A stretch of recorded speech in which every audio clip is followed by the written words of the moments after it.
Lectura de los Hechos de los Apóstoles.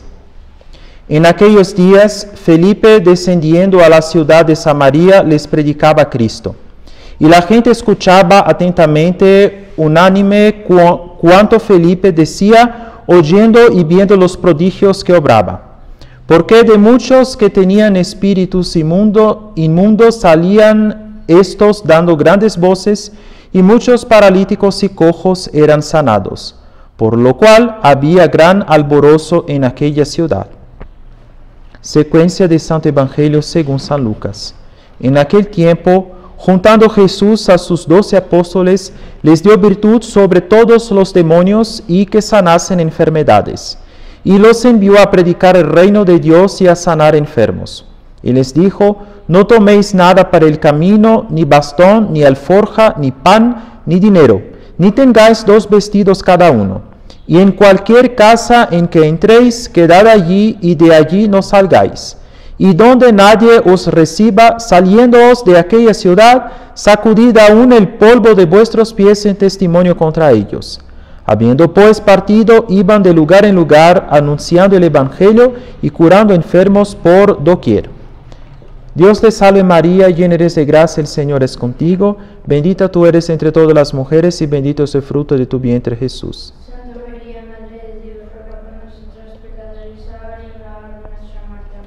En el nombre del Padre, del Hijo y del Espíritu Santo.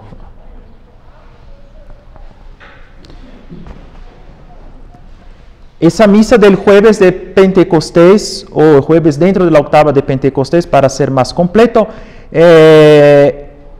toma los mismos textos de la misa del domingo pasado, de la misa de la fiesta de Pentecostés, excepto las lecturas, ¿no?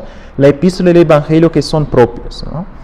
Eso porque históricamente el jueves era un día en que no se celebraba la Santa Misa, ¿no? En la antigüedad.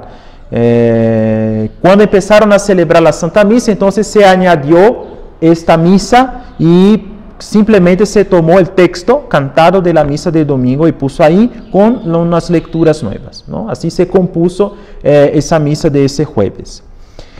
Todavía estando en Pentecostés, aquí vemos la acción de los apóstoles, los que recibieron del Señor la virtud sobre todos los demonios y para sanar enfermedades. Obviamente que la virtud aquí se refiere más a lo espiritual, aunque Dios obre en nuestro medio, aún en nuestros días, la curación de enfermedades, sabemos que todo eso es subordinado a la curación de nuestra alma, ¿no? Como de nuestros pecados, el perdón de los pecados y la salvación eterna, ¿no?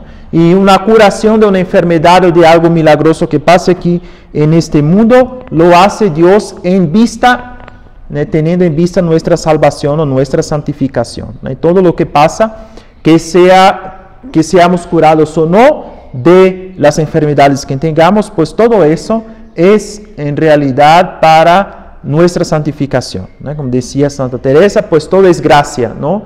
Que sea en la salud, que sea en la enfermedad, todo es gracia, en todo eso Dios nos conduce a nuestro fin último, ¿no? Que es el mismo en el cielo. Entonces los apóstoles recibieron ese poder, pero aquí es sobre todo el poder espiritual de perdonar a los pecados, ¿no? Le dio un poder que sanase todas las enfermedades y sobre todos los demonios, ¿no?